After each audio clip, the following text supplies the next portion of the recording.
C'est moi qui vous remercie, vous, Charles et Andrea, pour cette invitation à vous parler effectivement de la question des pathogènes et des épidémies et leur interaction avec les sociétés humaines.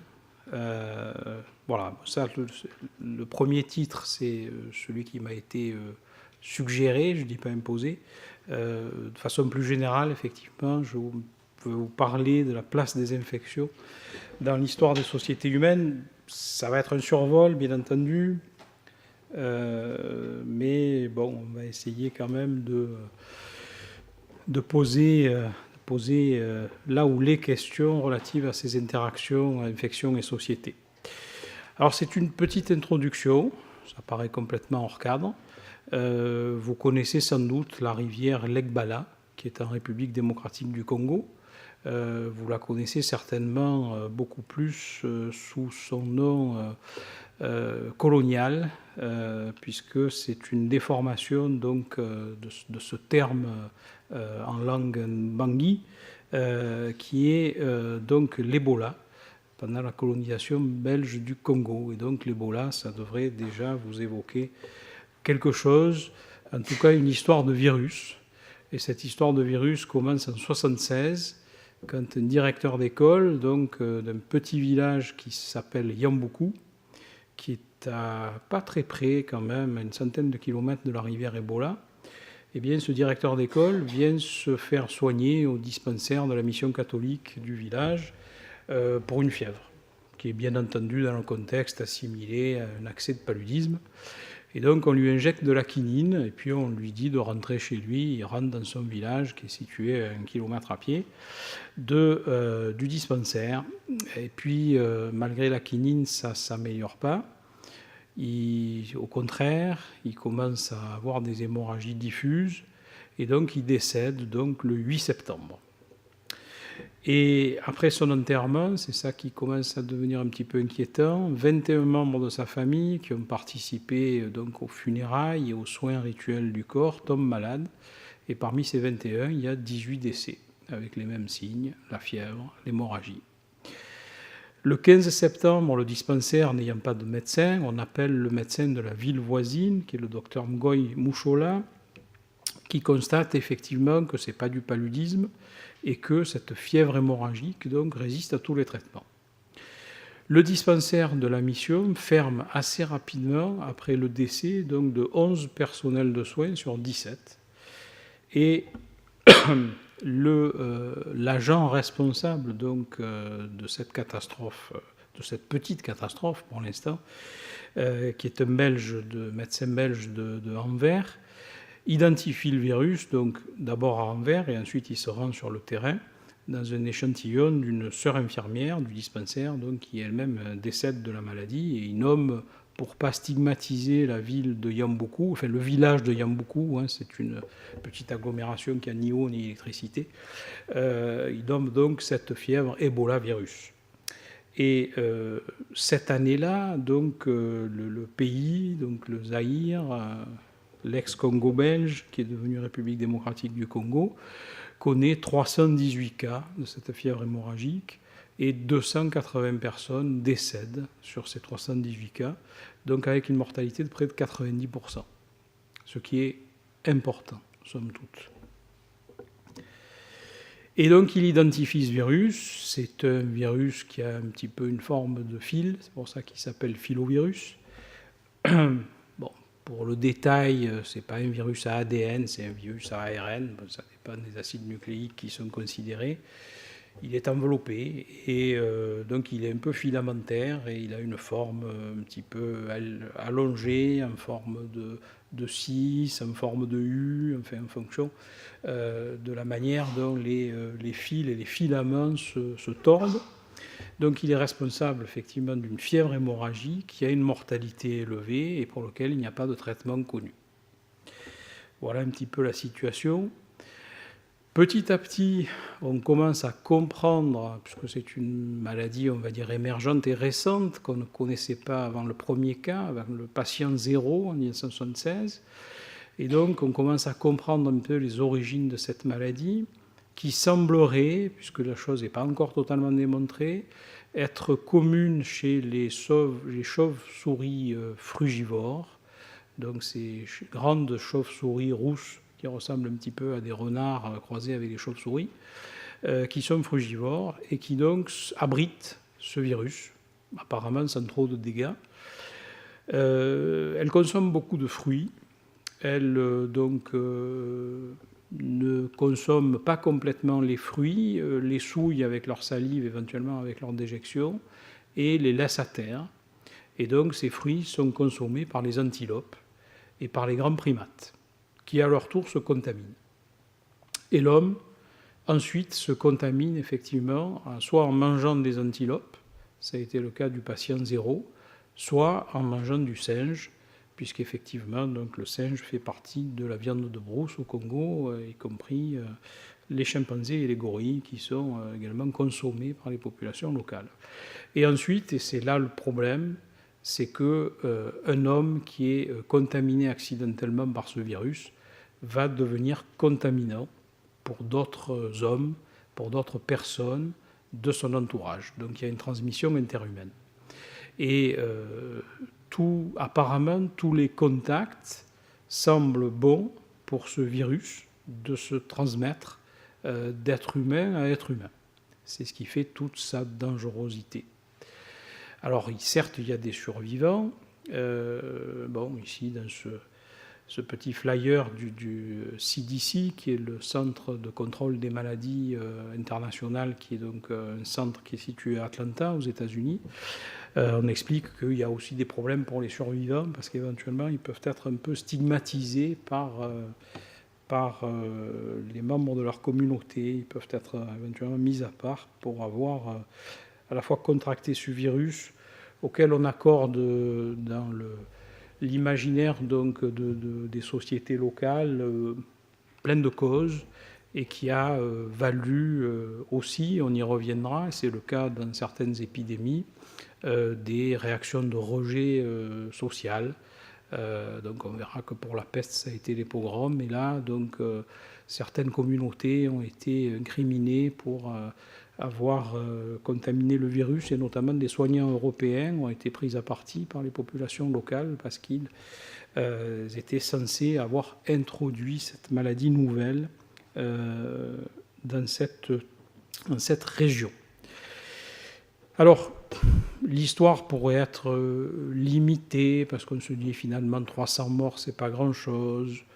1 millier de morts de temps en temps, il n'y a pas matière à s'inquiéter. Et vous voyez qu'effectivement, et c'est aussi une des caractéristiques de certaines de ces infections nouvelles, ça a été le cas certainement pour la peste dans le passé, on pourra, si vous voulez, en reparler après. Tout d'abord, il y a un premier contact entre le pathogène et l'homme. Ça ne se passe pas très bien. Et puis ensuite, ça disparaît. On se dit, ça va, on a eu chaud, mais c'est pas passé loin, mais c'était pas la catastrophe.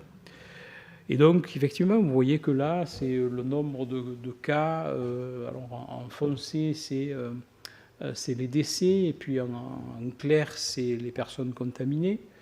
Donc, vous voyez, en 1976, on a ce nombre de personnes, donc ce nombre de cas, quelques centaines. Et puis, ça disparaît, on n'en entend plus parler. Et ensuite, ça revient. C'est souvent le cas de ces espèces de cycles infectieux, pour des raisons qui sont mystérieuses, qui sont peut-être liées au climat, qui sont peut-être liées à d'autres facteurs. Pour l'instant, il faut avouer qu'on ne connaît pas grand-chose. Et vous voyez que ça repart. Dans les années 90, on a un petit peu quelques inquiétudes, mais ça n'atteint pas le niveau de la première infection. Donc on se dit, ça va, finalement, on passe, c'est pas grave, ça passe.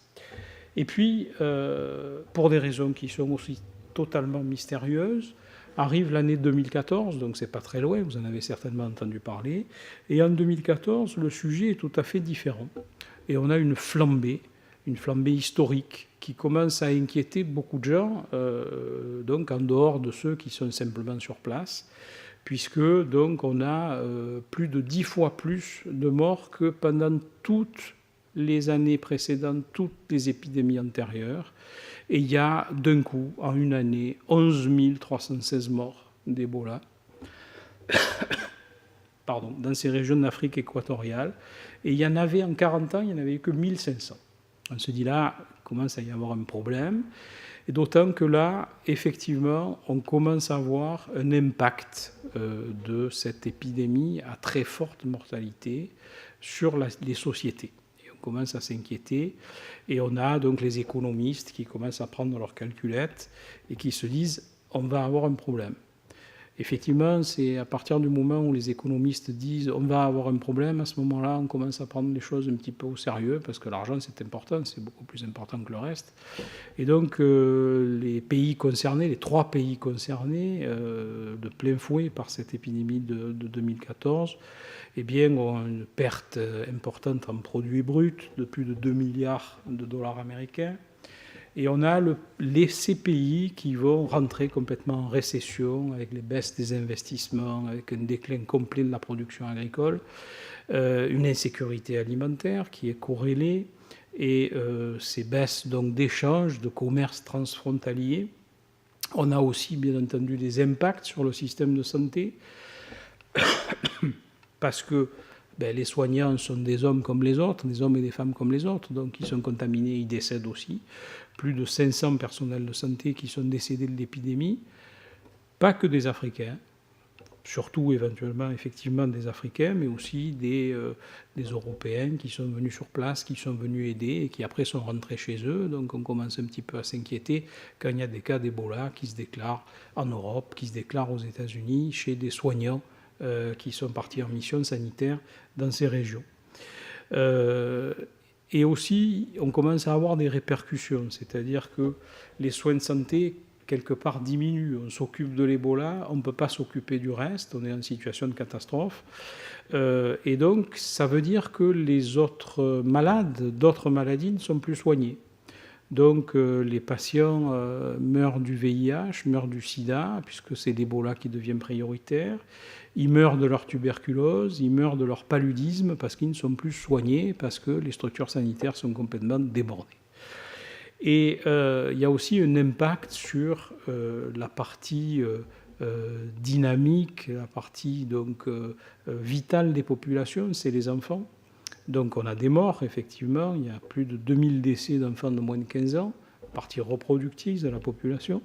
Et puis les parents meurent aussi, donc on a 17 300 orphelins en 2014.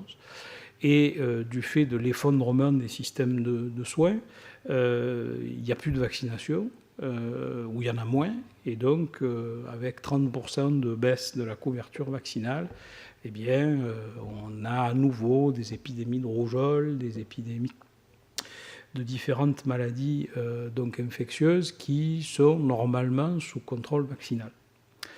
Et là aussi, les économistes ont pris leurs calculettes et ont calculé donc que cette épidémie d'Ebola de 2014 a coûté plus de 3,5 milliards donc, de dollars américains, avec bien entendu aussi une répercussion générale sur l'économie mondiale.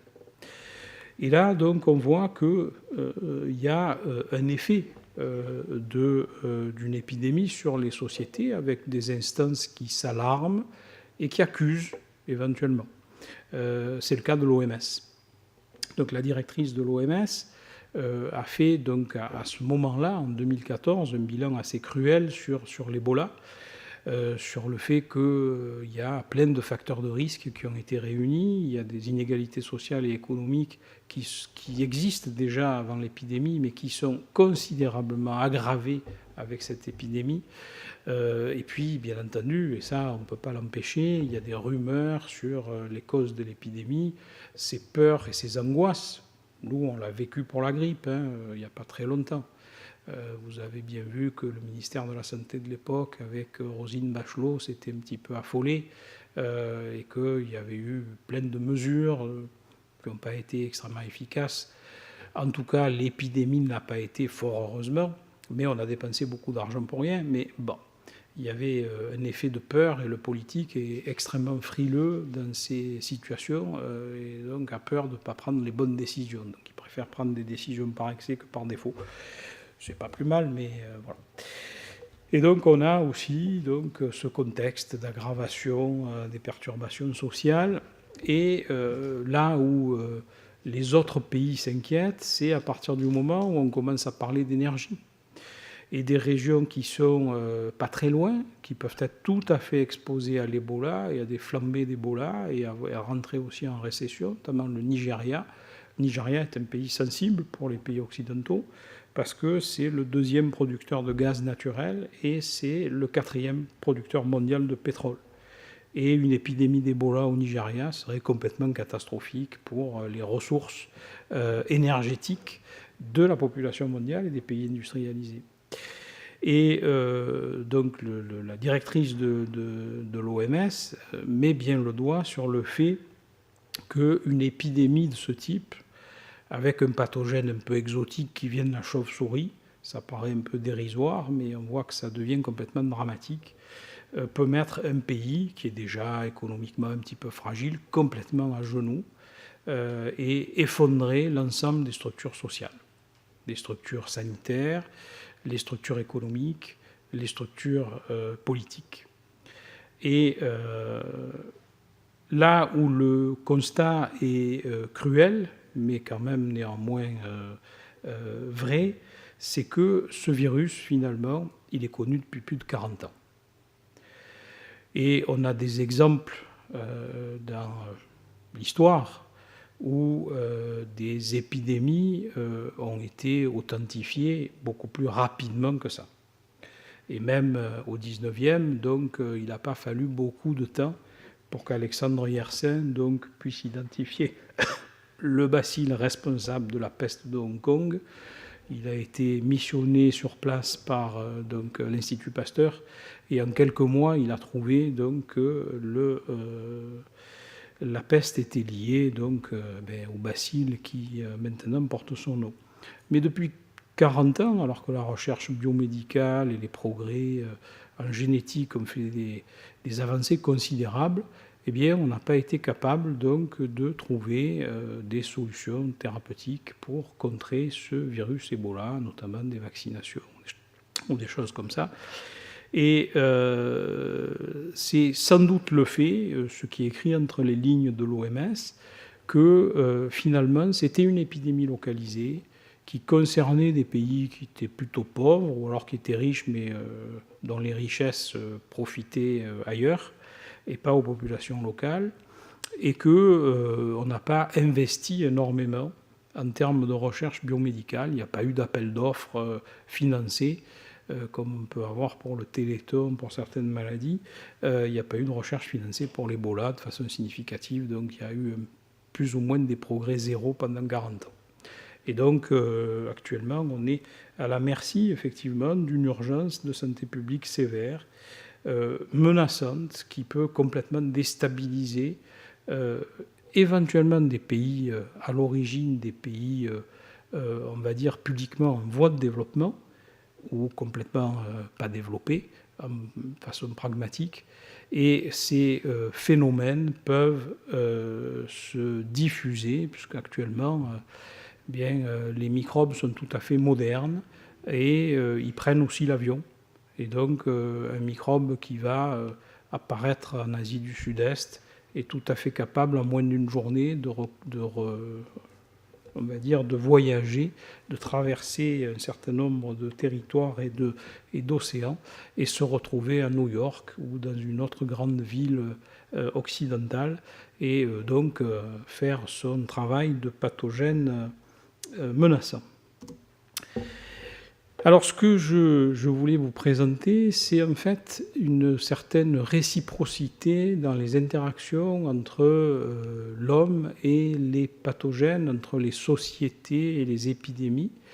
Et il n'y a pas de relation uniquement, à sens unique. Il n'y a pas de relations qui sont unidirectionnelles. Puisqu'effectivement, et on vient de le voir avec cet exemple introductif, on a effectivement, et pour ce qu'on appelle les hauts pathogènes, c'est-à-dire ceux qui sont à haute transmissibilité et à forte mortalité, on a un impact sur les sociétés, mais ce qu'il faut savoir aussi, quelque part, c'est que c'est un effet boomerang et que, en fait, c'est les sociétés humaines qui sont responsables de la production de ces pathogènes et qui influent donc sur les transformations écologiques, donc les transformations du monde environnant, et les activités humaines peuvent notamment perturber des équilibres et donc créer des infections qui apparaissent nouvelles et qui émergent, donc c'est les fameuses maladies émergentes, et créer ces conditions, donc quelque part, de leur propre malheur. Et on va essayer effectivement de voir ces deux aspects de ces interactions. Alors, voyons tout d'abord cet impact des pathogènes et des épidémies sur la société. Ça va être naturellement un survol un peu rapide. Ce qui fait peur, ce sont donc, comme je vous le disais tout à l'heure, ces hauts pathogènes, c'est-à-dire ces pathogènes hautement transmissibles et qui ont une forte mortalité, donc forte morbidité. On devient malade après donc, peu de contacts, donc c'est hautement transmissible. Et quand on est malade, on a de fortes chances de décéder, donc c'est également à forte mortalité. Fort heureusement, il n'y en a pas énormément, mais quand même, et un certain nombre de ces pathogènes sont susceptibles de nous réserver encore au XXIe siècle des soucis. Les virus des fièvres hémorragiques, on l'a vu avec l'exemple de l'Ebola, l'Ebola n'est pas tout seul, il y en a d'autres. Il y a d'autres filovirus, et il y a d'autres donc, virus responsables de fièvre hémorragique donc, qui vous assurent dans des grandes souffrances d'un décès relativement rapide, donc en quelques jours, en moins d'une semaine. Le virus de la variole était un haut pathogène, l'OMS l'a déclaré éradiqué. C'est une bonne chose. C'est un grand succès, effectivement, et l'OMS avait prononcé des plans d'éradication, donc des grands plans d'éradication des maladies infectieuses. Pour la variole, je pense qu'effectivement, l'OMS et tout le monde peut s'en réconforter. La maladie a été déclarée éradiquée, c'est-à-dire que depuis les années 70, il n'y a plus un seul cas de variole dans le monde, officiellement. Officiellement, parce que, donc bien entendu, on a abandonné la vaccination. Les plus jeunes d'entre vous, dans cette salle, ne sont pas vaccinés contre la variole, je ne me trompe pas. Les plus âgés l'ont été, c'est mon cas. On garde une petite cicatrice sur le bras en général pour les garçons, sur la cuisse pour les filles. Je ne sais pas pourquoi d'ailleurs, il y a cet dimorphisme de localisation, c'est complètement idiot, mais enfin, peu importe. Et donc, il n'y a plus de vaccination. Et vous allez me dire, c'est pas grave, le virus a disparu.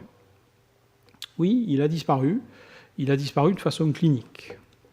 Mais le virus de la variole, de façon, on va dire, relativement officieuse, mais enfin c'est su, est toujours présent dans des laboratoires qui continuent à l'entretenir. Donc on a des virus de variole vivants dans certains laboratoires de certains pays. Oh, voilà, je ne devrais pas dire que la France en fait partie, mais donc je ne l'ai pas dit. En tout cas, c'est clair que la Russie, actuellement, a quelques laboratoires qui sont assez isolés, notamment en Sibérie, un petit peu perdus, où il y a encore des virus varioleux aux États-Unis, bien entendu. Ça n'a pas dit non plus, mais ils ont, dans des laboratoires à haute sécurité, ils entretiennent toujours ce virus pour des raisons d'intérêt national, c'est-à-dire savoir si, au cas où il y aurait un acte de bioterrorisme avec la variole, ils seraient capables de répondre et donc de fournir rapidement des vaccins parce qu'ils ont encore des souches virales vivantes. Voilà, donc imaginons qu'un terroriste s'inocule un virus qu'il aurait acheté dans un pays qui a le virus et qui est un peu politiquement fragile. où l'argent fait beaucoup de choses, où les universitaires et les scientifiques sont très peu payés et donc pourraient avoir effectivement des subsides supplémentaires en négociant quelques éprouvettes. Quelqu'un s'inocule ce virus et va dans le métro parisien en étant déjà contagieux à une heure d'affluence. On peut imaginer la situation, parce que la variole, effectivement, est hautement contagieuse et se transmet donc comme une grippe. Et donc, on peut, ne pas rêver, mais on peut effectivement cauchemarder. Donc, n'anticipons pas ce que l'avenir nous réserve. De toute façon, c'est que des bonnes choses. Il y a d'autres virus néopathogènes, donc le SRAS que vous connaissez, ce virus grippal mutant qui est toujours menaçant chaque année et qui peut venir d'un canard ou venir d'une oie sauvage ou qui rencontre un cochon quelque part dans le monde et qui va donc assurer un franchissement d'espèces et qui va donc permettre après la contamination entre des mammifères comme les cochons et l'homme.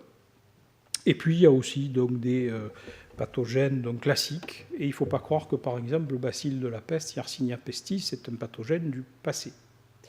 Le Yersinia pestis est un pathogène actuel, et il y a toujours des cas cliniques de peste dans le monde, notamment aux États-Unis.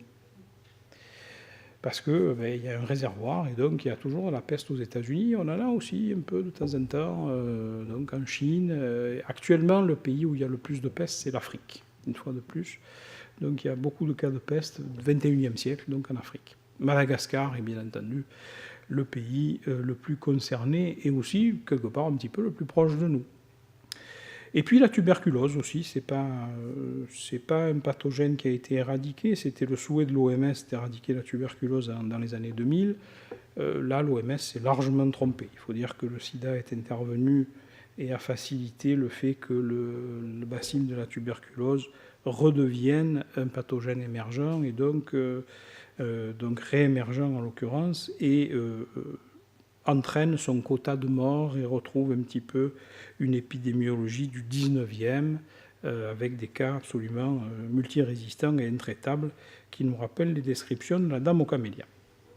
Alors l'impact social de ces épidémies, il peut être démographique, bien entendu. Mais heureusement, les sociétés humaines, malgré donc le fait qu'on puisse avoir beaucoup de morts dans des espaces de temps très courts et que ça entraîne une panique sociale, au plan biologique, c'est regrettable au plan social, mais au plan biologique, il y a quand même une résistance des populations humaines. Et il faut une mortalité donc constante de plus de 60% pour annuler le taux de croissance d'une population. Si on est à 30%, c'est déjà énorme, ou à 40%, la population en démographie va pouvoir réagir, va pouvoir s'adapter, et on voit, ça a été le cas des épidémies historiques, notamment les épidémies de peste, on voit que la population repart, et en quelques dizaines d'années, elle retrouve des effectifs démographiques qui donc récupèrent la perte démographique qui avait été entraînée par l'épidémie. Ce qui est surtout important, c'est l'impact social, l'impact psychologique avec les sensations de crainte, d'insécurité, de suspicion, de phobie de la contagion. Ça, on l'a connu pour la dernière épidémie de grippe donc il y a quelques années. Repli, isolement, fuite, donc vous imaginez très bien ces scénarios un petit peu catastrophes. Une épidémie coûte cher, voire très cher, voire très très cher. Et effectivement, il y a une désorganisation sociale et aussi une désorganisation des soins, malheureusement, et des mesures préventives. Et donc, il faut essayer de faire des cellules de crise, donc organiser, prendre des décisions, les bonnes, et prendre des mesures préventives, les bonnes aussi. Ce n'est pas toujours évident. Donc, il y a un panel, une checklist de conséquences d'une épidémie donc importante, avec ce qu'on a dit, cette saturation des systèmes de soins, donc la nécessité de gérer la surmortalité, diminution des capacités de production du pays, augmentation du coût de la vie, ça c'est certain, difficulté d'approvisionnement, c'est donc la conséquence, la cause en tout cas de l'augmentation du coût de la vie, pénurie alimentaire, réduction des transports, crise sociale, phobie collective, bouc émissaire, émeute, insurrection, exode, donc avec une fragilisation des États et du pouvoir politique. Alors là, c'est, on va dire, des scénarios actuels, éventuellement un petit peu futurs, mais il est toujours intéressant de regarder ce qui s'est passé avant pour mieux comprendre ce qu'on est susceptible de vivre dans le présent et ce qu'on pourrait éventuellement attendre de l'avenir. Donc c'est une petite réflexion de Nietzsche, il n'a pas été le seul à dire ça, que finalement c'était intéressant d'avoir une bonne mémoire, et que l'homme du futur, c'est celui qui a la mémoire la plus longue.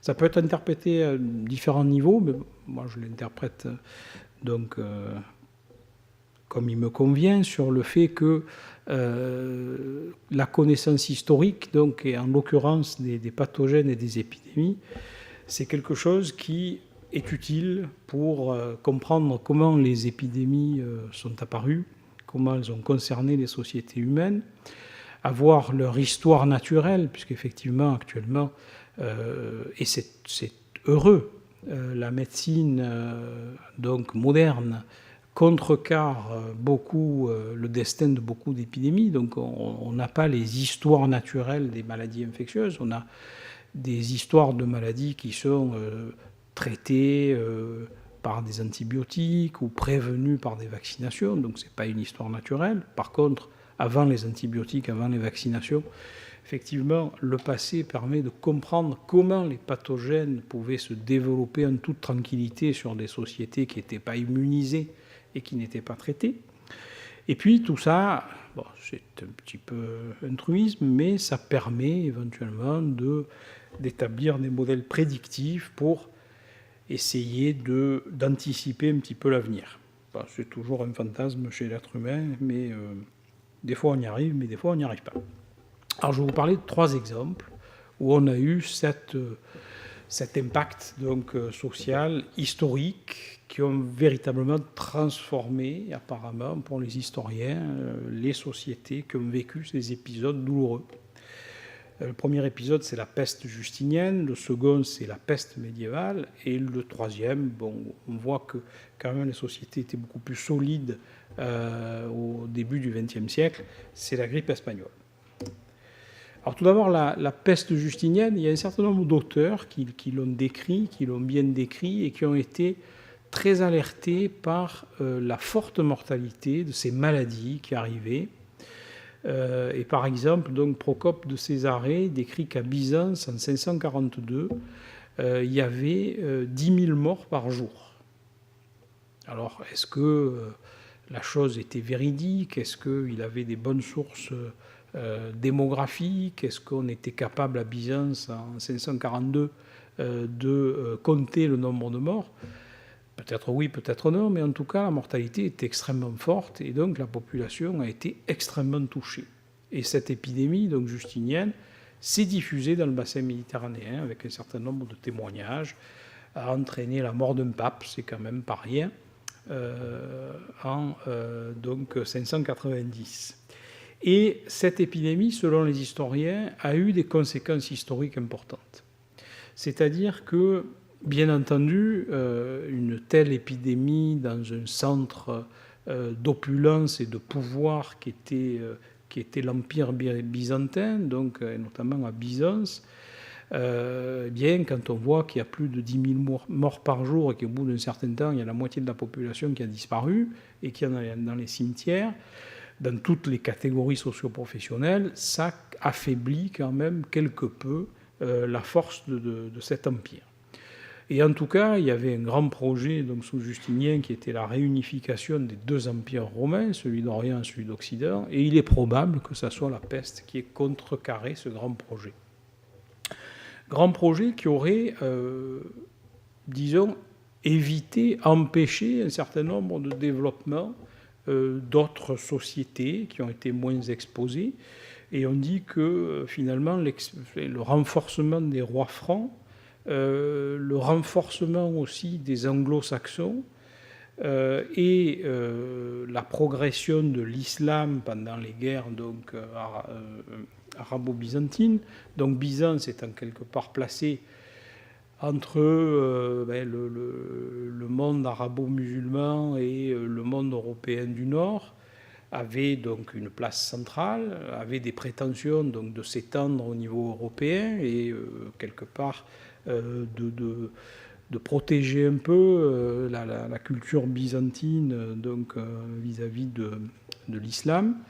Eh bien, ces plans et cette place de l'Empire byzantin ont été contrecarrés, et la place de l'Empire byzantin donc a beaucoup faibli. Et en l'occurrence, peut-être on pourrait se demander que s'il n'y avait pas eu, c'est un petit peu un effet papillon, enfin, papillon relatif, parce que là, 10 000 morts par jour, ce n'est pas un effet de battement d'ailes, à proprement parler. On peut se demander s'il n'y avait pas eu cette peste, et puis après on peut enchaîner sur l'évolution du Yersinia pestis. On pourra en parler si vous voulez, je n'avais pas prévu de vous présenter ce soir, mais c'est aussi quelque chose de tout à fait intéressant avec un génie évolutif tout à fait particulier de la part de ce bacille. On peut se demander s'il n'y avait pas eu la peste de Justinien, s'il y aurait eu Daesh, et s'il y aurait eu le Brexit. Voilà, en allant jusqu'au bout et parler de choses un petit peu d'actualité. La peste noire est également donc qui est liée à ce bacille, ce même bacille. Maintenant on le sait, ça a été prouvé au plan génétique. Un petit peu différent, mais enfin c'est le Yersinia pestis, c'est une autre branche qui a évolué à partir de l'Asie, une fois de plus, comme la première épidémie. Ça a été aussi important. Il y a eu 25 millions de victimes en quelques années, donc en 1347-1352, vous voyez que c'est assez court, en Europe. Donc ça a calmé pas mal de velléités combatives de certains États. Donc c'est apparu en Chine, donc ça a été effectivement aussi prouvé à la fois par l'histoire et en tout cas confirmé par la biologie moléculaire. Et ensuite ça a diffusé dans le bassin méditerranéen et ensuite en Europe par donc au départ les Génois. Et c'est monté très loin et ça finit par arriver jusqu'en Russie. Et pour les historiens, les conséquences économiques et sociales de cette peste médiévale, de cette peste noire, ont été importantes, et certains disent que c'est la peste noire qui a été responsable de la mutation sociale de l'Occident. Donc il y a eu un effet que les historiens donc, considèrent comme majeur. Et il y a un certain nombre de causes qui sont mises en avant et qui sont tout à fait vraisemblables. On les a vues pour l'épidémie d'Ebola à une certaine échelle, donc actuellement dans notre 21e siècle. Il n'y a plus de paysans, ils ont été pratiquement, on va dire, massacrés par l'épidémie à plus de 50% ou plus de 60%. Donc il y a une crise de la main-d'œuvre, désertification des campagnes. Et donc, comme il y a moins de monde, mais pour les attirer, pour les faire travailler, il faut mieux les payer. Et puis le coût de la vie augmente aussi.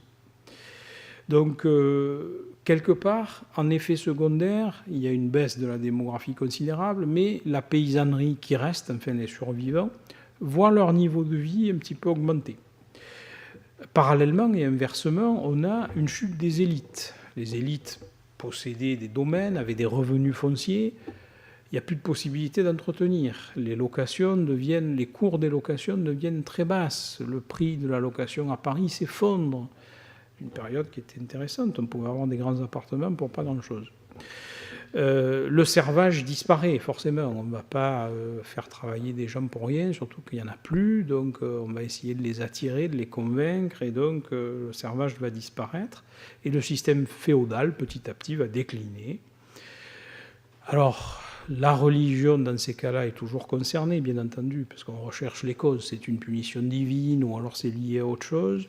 Il y a un regain de ferveur religieuse d'un côté, il y a aussi une préparation d'un terrain donc favorable à la réforme, dans la mesure où le clergé catholique de l'époque n'a pas su faire ce qu'il fallait avec Dieu pour éviter cette épidémie. Donc un terrain qui se prépare. Et puis, comme toujours, il faut trouver un bouc émissaire, et en l'occurrence, donc, c'est les Juifs. Pour un certain nombre de raisons, notamment une des raisons, c'est que à l'époque, les la société juive était assez impliquée dans les systèmes bancaires, donc ça a été, bon, c'est pas un stéréotype, hein, c'est reconnu, et que quelque part, eh bien, quand il y avait des victimes de peste qui étaient en dette, eh bien, c'était les héritiers qui héritaient des dettes. Et donc, il y avait une solution très simple, finalement, c'était de supprimer le banquier. Comme ça, on supprime les dettes. Donc, on dit, il y a une épidémie, c'est le banquier qui a été responsable de l'épidémie, on supprime le banquier, il n'y a plus de dettes. Bon, c'est un schéma un peu simpliste, mais notamment qui avait été proposé par Jean-Noël Biraben, donc qui n'est peut-être pas complètement faux. Et donc, il y a eu un antisémitisme qui a émergé au moment de cette peste noire avec des violences en Provence, donc qui a abouti après une protection papale de Clément VI. Pardon, pour les Juifs d'Avignon. Et puis, bon, ailleurs, malheureusement, ils ont été moins protégés en Navarre, en Catalogne, à Strasbourg, en Allemagne et en Autriche. Voilà, donc un autre exemple historique. Et maintenant, donc, un exemple du XXe siècle où les sociétés étaient quand même peut-être plus solides dans leur structure. Ça n'a pas entraîné beaucoup d'évolution sociale, la grippe espagnole. Ça a fait beaucoup de morts. Ça a fait plus de morts que la guerre de 14, 18, 30 millions de morts, 3 millions en Europe, 6 millions en Asie. Et les experts de la Banque mondiale ont estimé que la grippe espagnole avait coûté 5% du PIB mondial.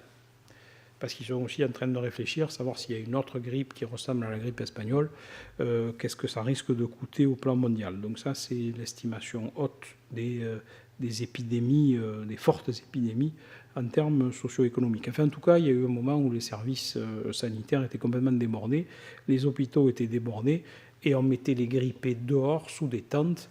Ils n'étaient pas très au chaud, mais ils étaient, on va dire, cloisonnés, et on a essayé donc d'éviter la propagation épidémique en isolant les patients.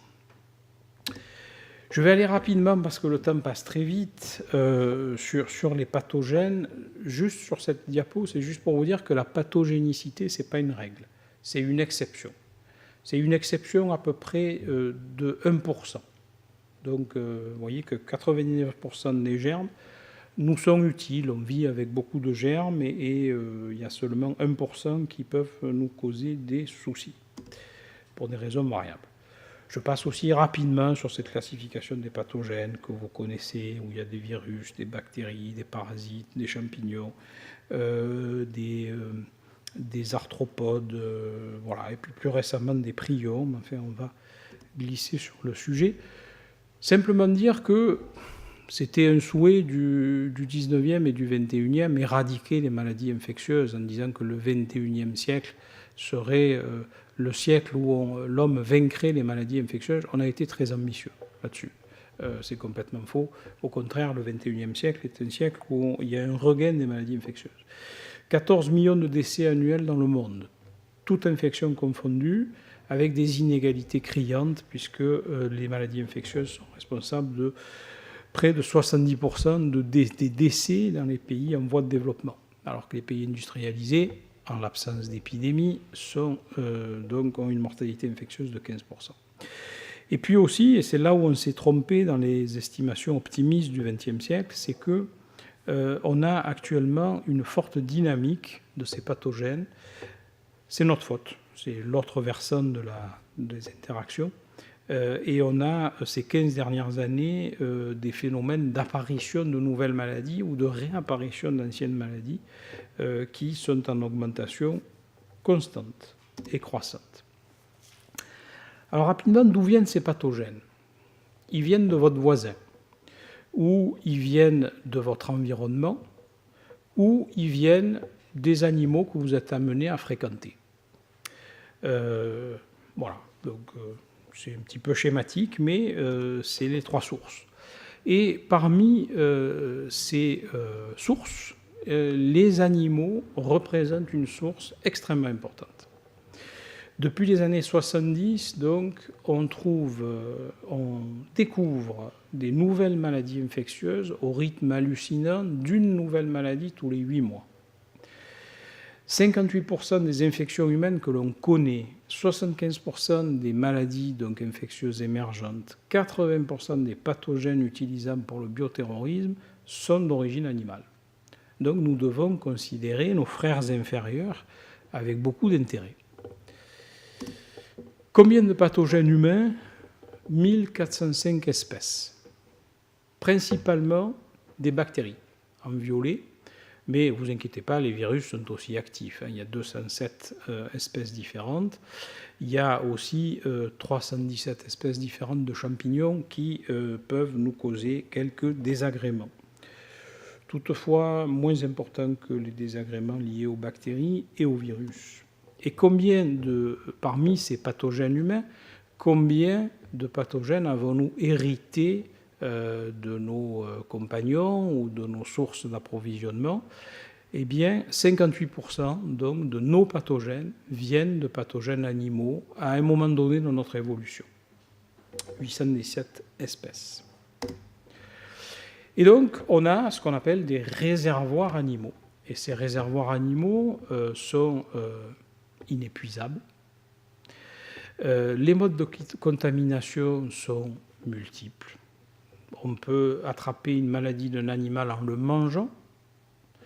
On peut attraper une maladie d'un animal en partageant un même insecte, un parasite, une puce, c'est le cas de la peste, un pouls, c'est le cas du typhus, essentiellement. Il y a des tiques aussi, bien entendu, c'est le cas de la maladie de Lyme que nous partageons avec certains cervidés, les cerfs et les biches, et d'autres animaux aussi, domestiques notamment, le chien et le chat. Ou bien on peut avoir aussi des contaminations de pathogènes animaux par simple contact, le cas de la rage, par exemple, mais il y en a d'autres. Ce qui fait que finalement, l'éradication de ces maladies apparaît complètement illusoire. On ne peut pas supprimer tous les animaux. On est tout à fait d'accord. Certains aimeraient bien, par exemple à Paris, supprimer les pigeons. Les pigeons sont aussi vecteurs de certaines maladies. On ne peut pas les supprimer. On voudrait bien supprimer les rats. On ne peut pas supprimer non plus les rats. Et donc, on a un réservoir qui est tout à fait inépuisable et une éradication est complètement illusoire. Alors juste, c'est une petite parenthèse, je fais un peu d'actualisme, vous m'en excuserez, les canards du Sud-Ouest. C'est une pitié, hein, les canards du Sud-Ouest. C'est à la fois une pitié pour les canards, ils sont massacrés, ils sont plus gavés. Voilà, certains disent que c'est une pitié de les gaver, mais le foie gras, c'est tellement bon. Mais en tout cas, donc là, actuellement, cette épidémie de grippe donc aviaire, qui concerne fort heureusement pour l'instant que les canards, H5N8, c'est son petit nom, eh bien c'est une catastrophe. C'est une catastrophe parce que les éleveurs du Sud-Ouest, notamment, doivent abattre tous leurs canards.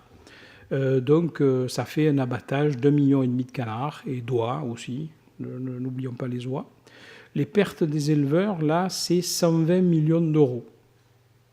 Donc ils sont en négociation avec l'État pour se faire rembourser, et ils ne savent toujours pas si l'État va les rembourser intégralement ou pas. Les conséquences socio-économiques sont importantes dans les régions, puisque les éleveurs peuvent avoir des employés. Les employés, donc là, sont licenciés, ils ne peuvent plus les payer. Ils ne peuvent plus non plus se payer eux-mêmes, donc ils commencent à consommer leur retraite pour pouvoir survivre, et ils attendent donc que l'État puisse les indemniser à concurrence de 120 millions d'euros. Pour l'instant, je n'ai pas entendu des candidats qui disaient, voilà, dans notre budget, on va mettre, présidentiel, on va mettre 120 millions d'euros. Enfin, peut-être si on vend les costumes de Filion, on va peut-être... bon, enfin, ça c'est autre chose. Fin de la parenthèse, excusez-moi, j'aurais pas dû dire ça. Mais le problème, en abattant ces palmipèdes, est-ce qu'on va résoudre le problème? C'est pas sûr. Parce qu'en dehors des canards et des oies, eh bien, il y a des oiseaux sauvages qui peuvent, dans leur migration, eh bien, se poser dans un élevage de façon complètement récurrente et donc quelque part contaminer avec leur virus naturel H5N8 des animaux domestiques. Donc, est-ce qu'on fait bien d'abattre ces pauvres canards? Est-ce qu'il ne faudrait pas les isoler en attendant que, disons, en laissant faire la nature et en voyant que les moins résistants meurent, mais que les plus résistants survivent? Donc, du coup, ils sont immunisés et du coup, on va sélectionner une résistance naturelle contre le virus H5N8. Est-ce que la décision d'abattage a été la bonne? Bon, la question est tout à fait ouverte. Alors, ces réservoirs animaux, aussi rapidement, ils sont multiples. Tous les ordres, les groupes, les genres, les espèces sont représentés en termes à la fois de nombre de pathogènes, c'est en rouge pour les pathogènes émergents et en bleu pour le nombre d'espèces, donc de pathogènes réservoirs donc, et pathogènes transmissibles à l'homme. Donc vous voyez qu'il y en a chez les ongulés, chez les carnivores, chez les primates, chez les rongeurs, chez les mammifères marins, les chauves-souris, bien entendu, les oiseaux et ce qui est non mammifère, c'est-à-dire les reptiles. Qu'ils soient d'ailleurs domestiques, vous connaissez tous les nouveaux animaux de compagnie, certains ont des pitons chez eux. Les serpents sont susceptibles d'avoir des pathogènes qui peuvent être transmissibles à l'homme, les tortues aussi, les lapins c'est un peu moins fréquent, mais les rats domestiques donc, que certains portent élégamment sur leurs épaules sont susceptibles de transmettre un certain nombre de pathogènes spécifiques, parfois mortels pour l'homme d'ailleurs, et il y a eu des cas. Voilà. Et ce mécanisme, donc, cette explication biologique, c'est le saut d'espèce, où on a un pathogène qui est à l'équilibre chez son hôte habituel, donc qui en l'occurrence est un animal, qui ensuite va rentrer en contact avec un hôte accidentel pour plein de raisons, il y a plein d'explications possibles. Et par exemple, dans certaines régions, il est tout à fait commun d'avoir donc des élevages où il y a une grande mixité entre les canards, les poulets et les cochons. Et le cochon est très, on va dire, très adapté à préparer un pathogène aviaire pour une transmission humaine. C'est-à-dire que le virus, quelque part, s'habitue à être chez un mammifère, et puis après, il se dit, tiens, finalement, à côté du cochon, il y a des populations humaines, et puis bon, c'est pas très différent du cochon, donc on va essayer de voir. Et là, c'est l'histoire, effectivement, de la grippe aviaire, où il y a un intermédiaire, qui est un intermédiaire mammifère domestique, qui a été en contact avec des oiseaux, puisque c'est une maladie des oiseaux qui va donc passer à l'homme via une espèce qui est le cochon ou éventuellement le cheval. Ça peut aussi se passer dans le sens du cheval. Bon, ici, dans le cas, donc, c'est le virus de la grippe aviaire. Vous voyez qu'il peut aussi contaminer les mammifères marins à partir des oiseaux, notamment marins. Donc il y a tout un cycle. Alors ça, c'est une relation intéressante entre la biologie et la société. C'est-à-dire que le nombre de souches de virus, donc pathogènes, donc grippales, aviaires, figure sur les courbes donc, en points. C'est donc le nombre de lignées donc, différentes de virus de la grippe. Eh bien, cette augmentation est liée à l'augmentation de production de la filière porcine et de la filière aviaire, enfin en l'occurrence donc les poules. Donc il y a un lien entre la production économique et la diversité biologique des pathogènes de la grippe aviaire, du virus de la grippe aviaire. Donc la production de souches est complètement parallèle à la production porcine et aviaire dans l'industrie agroalimentaire. Ça a été bien démontré. Et puis, donc, retour des choses, effet boomerang, eh bien, c'est pas que l'éleveur, hein, mais c'est l'ensemble de la population humaine qui va récolter un petit peu les fruits de cette production de ressources animales. Donc, je vais de plus en plus vite, si vous le voulez bien, sur la complexité du sujet. Donc, on comprend tout à fait intuitivement qu'on est là dans quelque chose de très complexe, où il y a énormément d'espèces qui sont en interconnexion, avec des accidents de passage, avec un pathogène qui passe chez un autre hôte, avec des pathogènes qui sont présents chez plusieurs hôtes, pathogènes sautant d'une espèce à l'autre. Et on a donc une espèce de brassage où on a à la fois plusieurs hôtes pour un même pathogène ou plusieurs pathogènes pour un même hôte. Et donc il y a des interactions, y compris à l'intérieur de l'organisme d'un individu, entre plusieurs pathogènes donc, qui sont présents simultanément et qui vont aussi interagir entre eux. Et quand il y a une modification, donc quelque part, de réaction immunitaire ou autre, eh bien, ça va modifier aussi le pathogène. Donc, par exemple, le fait de créer des traitements antituberculeux va effectivement modifier le bacille tuberculeux et petit à petit le rendre résistant. Et ça va ne pas être, ça va donc entraîner des conséquences sur d'autres pathogènes que le bacille tuberculeux qui sont également présents dans le même organisme. Donc c'est un sujet qui est extrêmement complexe. Et face à cette complexité, les grands organismes internationaux se sont dit qu'il va falloir penser global. Il serait temps d'ailleurs, après toute une période dans l'histoire des sciences où on a pensé très serré, maintenant on dit finalement que l'interdisciplinarité c'est très bien et qu'il faut arriver donc à sortir d'un champ hyper spécialisé pour embrasser, on va dire, la réalité de façon très, très ouverte et très interdisciplinaire.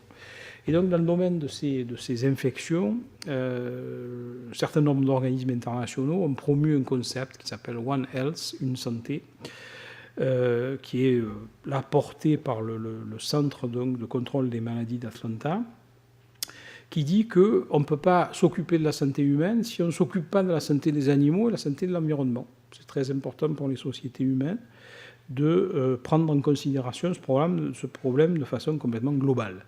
La France a bien entendu émis un document de travail stratégique sur le sujet, qui est d'ailleurs tout à fait bien fait, qui est disponible en ligne, et qui dit qu'il faut travailler de façon pluridisciplinaire et qu'il faut donc étudier les processus infectieux à différentes échelles d'expression, de la microbiologie jusqu'aux populations, avec donc des études pluridisciplinaires pour établir des modèles à la fois dans l'espace, mais aussi dans le temps, donc sur les processus infectieux et sur les déterminants écologiques, épidémiologiques et socio-économiques.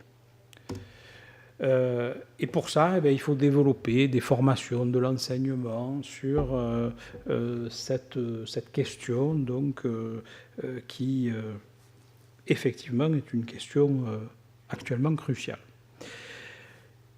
Alors, voyons maintenant un petit peu rapidement ce revers un peu. On a vu l'effet du pathogène sur les sociétés, mais je vous ai dit que les sociétés étaient actives aussi sur les pathogènes et que finalement les sociétés étaient responsables de leurs maux et de la création de leurs pathogènes. Responsables en fournissant aux pathogènes des effectifs démographiques importants depuis le néolithique. Responsables en permettant à des populations de voyager et d'échanger entre elles, possibilité de contamination.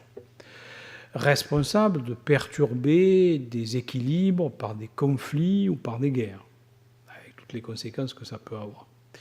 Responsables aussi de beaucoup de choses, de perturbation des équilibres écologiques, des perturbations des écosystèmes naturels, avec l'anthropisation des milieux, la déforestation, la création de nouvelles niches écologiques, la réduction de la biodiversité, il en a été question à la COP21 il n'y a pas longtemps, l'intensification de l'élevage, je vous ai montré l'effet sur le virus de la grippe, et aussi la facilitation du saut d'espèces avec la domestication depuis le néolithique, donc le rapprochement d'espèces qui sont domestiquées mais qui avant ne se fréquentaient pas spécialement. Il n'y avait pas de raison particulière dans le passé pour qu'un cochon fréquente de façon étroite un canard, par exemple. Actuellement, oui, dans les élevages, surtout en Asie, il y a une grande promiscuité entre les oiseaux et les mammifères domestiques.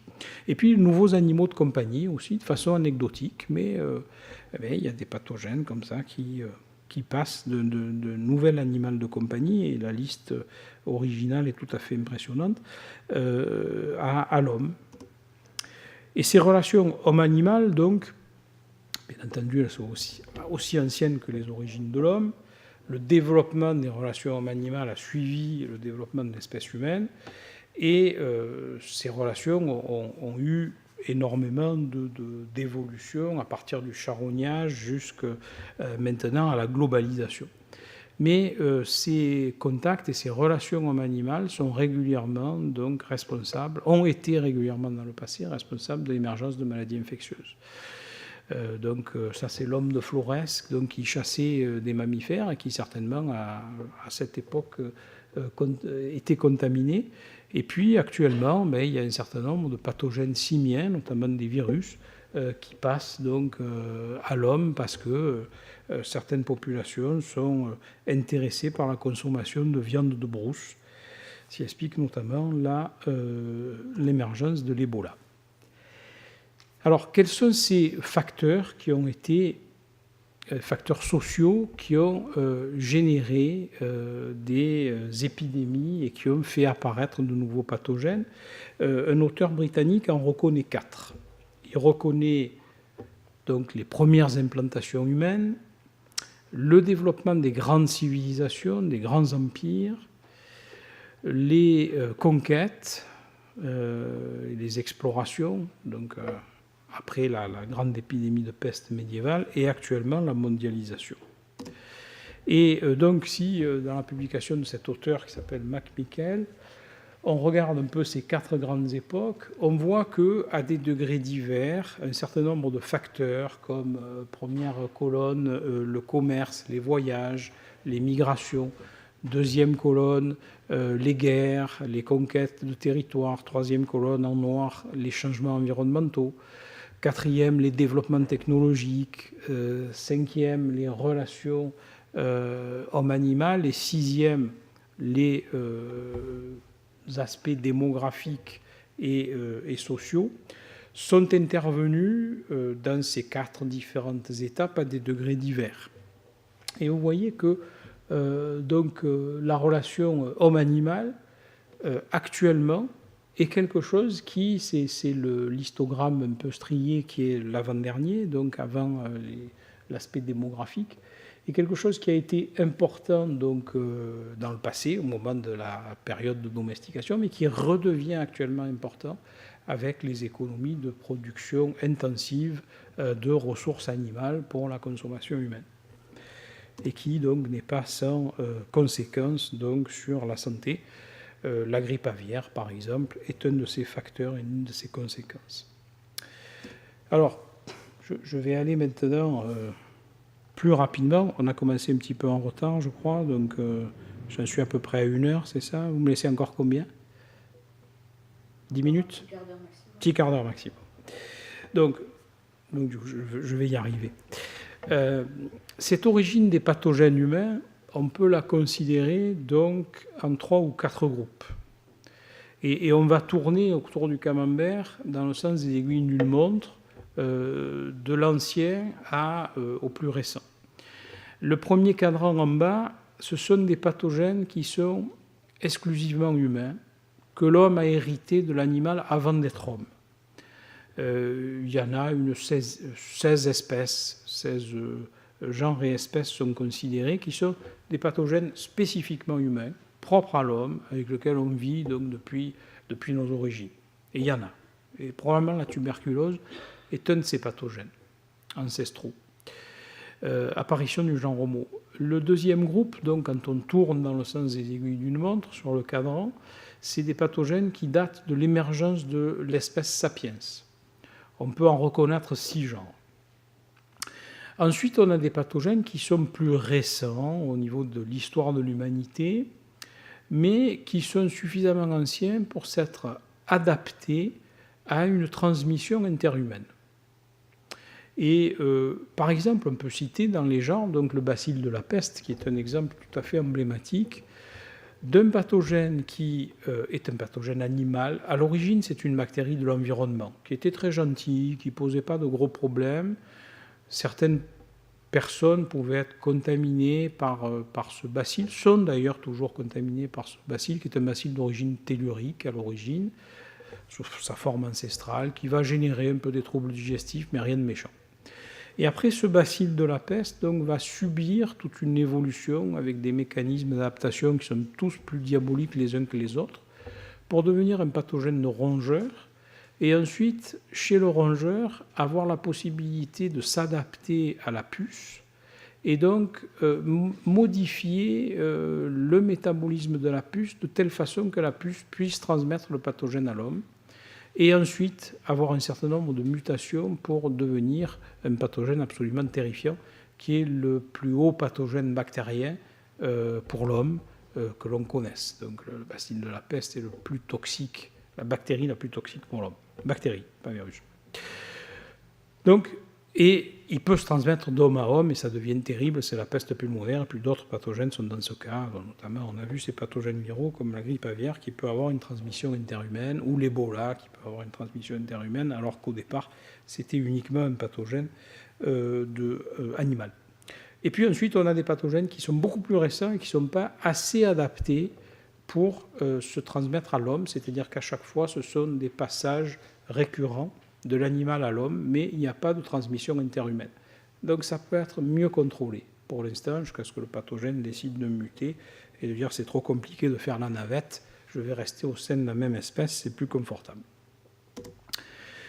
Donc on arrive, pendant la préhistoire, à reconstruire un petit peu des scénarios évolutifs de ces contacts entre l'homme et les animaux, qui ont permis ces passages de pathogènes, tout d'abord à l'origine donc avec un comportement de prédation, qui est toujours actuel, il y a toujours des gens qui chassent, hein. En France aussi, il y a des gens qui chassent, et donc en Afrique aussi, ce n'est pas les mêmes espèces, donc en Afrique effectivement, il y a plus de pathogènes, et quand on chasse un grand singe, eh bien, on peut effectivement, en le mangeant, être contaminé par beaucoup plus de pathogènes que quand on chasse un sanglier en France. Cela dit, le sanglier aussi a beaucoup de parasites, et il faut bien laisser reposer la viande et bien la faire cuire avant de la consommer, parce que sinon on va attraper aussi des parasites donc du sanglier. Vie sauvage, donc après on a des animaux de compagnie, et très rapidement, même au paléolithique, l'homme a domestiqué le chien, à des périodes beaucoup plus anciennes que ce qu'on pensait. Et le chien a donné, très reconnaissant envers l'espèce humaine, ses pathogènes.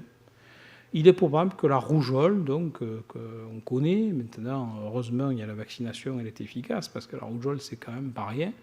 Ça fatigue beaucoup et ça fait des morts, mais en étant vacciné, on y échappe. Mais la rougeole est probablement un héritage de notre domestication du chien, que le chien, très affectueux et très reconnaissant, nous a donné. C'est un virus qui ressemble au virus du chien, notamment celui qui est responsable de la maladie de Carré. Là aussi, il y a une vaccination du chien, et donc effectivement, ça permet d'éviter ces contaminations d'espèces. Et le chien, c'est la domestication, c'est le paléolithique, c'est l'homme de Cro-Magnon. Il avait déjà domestiqué, il avait attrapé des petits loups et puis il se les était attachés, et petit à petit, donc le loup a donné le chien. Après, il y a effectivement des contacts qui vont être beaucoup plus expansifs avec la domestication des périodes néolithiques. Et puis ensuite, on a donc les animaux de compagnie, et puis les animaux commensaux, les souris, les rats, les pigeons, tous ces animaux des villes qui peuplent agréablement les grandes cités. Je vais être assez rapide, un petit peu caricatural, sur les grandes étapes de ces acquisitions de pathogènes. Au départ, les premiers hominidés vivaient comme vivent les grands primates actuels, en équilibre donc avec leur environnement, et donc avaient leurs propres pathogènes, et notamment ces pathogènes ancestraux dont nous parlons, qui sont des pathogènes viraux, et qui sont aussi des parasites, donc le paludisme, la maladie du sommeil, qui sont aussi donc liés à un important réservoir animal, ça. Les australopithèques, les préhumains, donc avant l'apparition du genre Homo, étaient contaminés par on va dire, les mêmes groupes de pathogènes que nos cousins grands primates actuels. Les premiers hominidés ont un peu modifié ça, ils ont commencé à devenir un peu des super prédateurs. Alors au début, peut-être un peu charognards, Et donc, ils se sont mis en contact avec des carcasses animales et ils ont attrapé d'autres virus. Ils ont probablement attrapé des mycobactéries, et notamment probablement la tuberculose. Et c'est le moment où ils ont attrapé des ectoparasites. Et les poux humains sont à l'origine des parasites d'oiseaux et de mammifères que l'homme a attrapés et quelque part conservés au départ dans une toison qui pouvait être plus épaisse qu'actuellement. Et puis en plus, a facilité les choses en commençant à se vêtir. Au Paléolithique, donc, cet aspect de prédation va être considérablement augmenté. Et par exemple, l'apparition du ténia, du ver solitaire, c'est cette période-là. C'est 1 700 000 ans en Afrique. On le sait avec la phylogénèse moléculaire. Et la contamination par un virus humain qu'on appelle l'HTLV, c'est probablement vers 400 000 ans, en Afrique aussi, à partir d'un réservoir simien, c'est-à-dire qu'à 400 000 ans, l'Homo erectus mangeait déjà du singe, et du grand singe, donc, comme actuellement. D'autres pathogènes sont apparus à cette époque-là. Et puis, notre pathogène qui intéresse beaucoup certains chercheurs, l'Helicobacter pylori, c'est celui qui est responsable de l'ulcère, qui est un bacille attaché à l'homme depuis au moins 60 000 ans. Et à 60 000 ans, donc, l'homme s'est contaminé, et toutes les populations mondiales humaines sont contaminées par l'Helicobacter pylori, responsable de l'ulcère, notamment. L'ulcère est une maladie infectieuse. On le traite bien maintenant, donc on peut traiter l'ulcère par antibiotiques. Eh bien, cet Helicobacter pylori est apparu il y a 60 000 ans en Afrique à partir d'une source animale qui n'a pas été identifiée, qui était soit un carnivore, soit un herbivore qui a été consommé.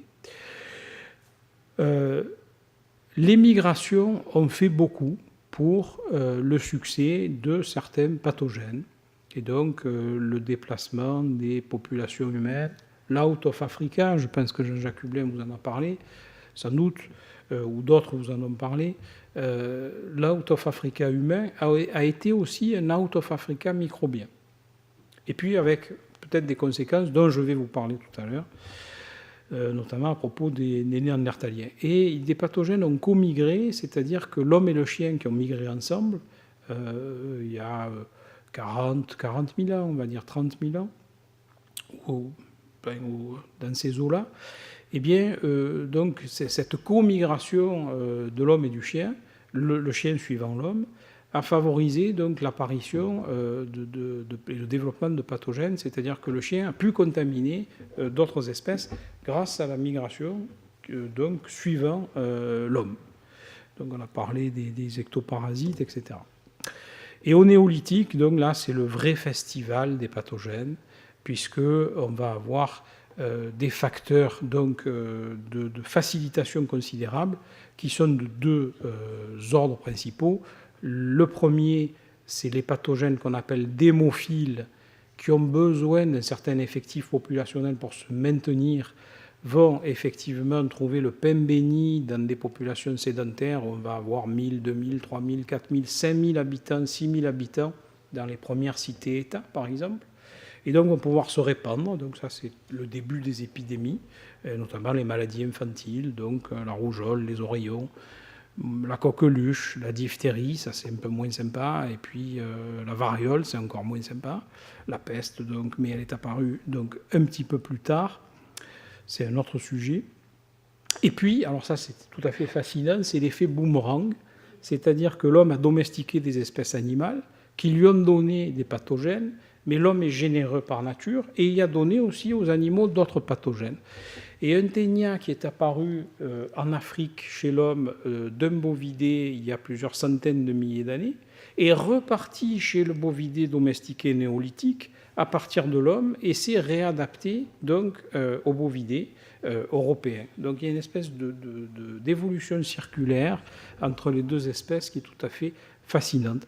Et probablement, la tuberculose, c'est la même chose, c'est-à-dire qu'on pense à tort que c'est la domestication des bovidés qui a donné la tuberculose à l'homme. En fait, le bon schéma, c'est le contraire. C'est l'homme qui a donné sa tuberculose aux bovidés, et le Mycobacterium bovis, donc l'agent de la tuberculose bovine, est très récent. Il est apparu au néolithique à partir de la tuberculose humaine, et c'est l'homme qui a toussé sur ces bœufs, et c'est les bœufs qui ont été contaminés par la tuberculose humaine, qui ont développé petit à petit leur propre tuberculose. Et donc, effet boomerang, l'homme peut effectivement être contaminé par la tuberculose bovine. Mais au départ, c'est lui qui l'avait refilé au bœuf. On ne parlera pas de la leucémie du chat, c'est tout à fait intéressant, mais on n'a pas le temps. Proto-histoire, à ce moment-là, on a un développement considérable du commerce, et donc on a des biens, des valeurs matérielles, des choses à échanger, à vendre, etc. Et là, pour les pathogènes, c'est aussi le pain béni, et donc c'est le développement des grandes épidémies qui existaient déjà un petit peu de façon un peu larvée et qui vont complètement se développer avec ces premiers débuts de mondialisation, avec ces produits, ces matières premières qui diffusent dans l'Europe. Donc ici, donc en France, on a de l'industrie d'origine germanique pendant la protohistoire, pendant l'âge du bronze, donc des biens qui font des milliers de kilomètres pour passer d'un endroit géographique à l'autre. Et c'est le début des grandes épidémies. Donc la tuberculose existait depuis longtemps, mais elle devient épidémique. La peste donc a émergé au Mésolithique et devient donc ce haut pathogène qu'on connaît. Variole, rougeole, typhus et typhoïde apparaissent progressivement avec ces proto-histoires. Et pour finir, donc, on vous a dit, c'est Maria Fernanda qui vous a dit que l'homme de Néandertal avait disparu pour des raisons climatiques. C'est pas vrai. L'homme de Néandertal a disparu de façon microbienne. Enfin, on n'en sait rien, mais c'est une hypothèse intéressante. Et donc, certains auteurs s'intéressent, alors c'est un peu le serpent de mer, mais de façon très sérieuse, certains auteurs se sont interrogés sur cette possibilité, en prenant pour modèle ce qui s'est passé avec les sociétés amérindiennes après Christophe Colomb, et ça a été absolument terrible. Le contact donc épidémiologique a été terrible et extrêmement négatif pour les Amérindiens, qui, en quelques dizaines d'années, un demi-siècle, ont vu leur effectif démographique dans toute l'Amérique centrale jusqu'au nord, leur effectif démographique chuter de 90%, jusqu'à pratiquement disparaître. Les Amérindiens, il n'en reste plus beaucoup. Et tout ça, c'est la grippe, la variole, la rougeole. Eh bien, les Néandertaliens, pourquoi pas? D'autant qu'on sait qu'il y a eu un contact entre des hommes modernes, des migrants. À l'époque, il y avait déjà le problème des migrants, qui venaient donc d'Afrique et qui sont arrivés et qui ont rencontré certainement des Néandertaliens, qui leur ont un petit peu toussé dessus. On sait qu'ils leur ont pris quelques gènes. Dans notre génome européen, on a des gènes néandertaliens. Donc il y a eu des contacts qui n'étaient pas distants. Hein. Les deux populations se sont rencontrées. Hein. Pour que les gènes passent, il faut qu'il se passe quelque chose hein, entre les individus, entre les populations. Et donc on sait que les cultures ont évolué des Néandertaliens, qu'on a du génome de Néandertaliens chez nous.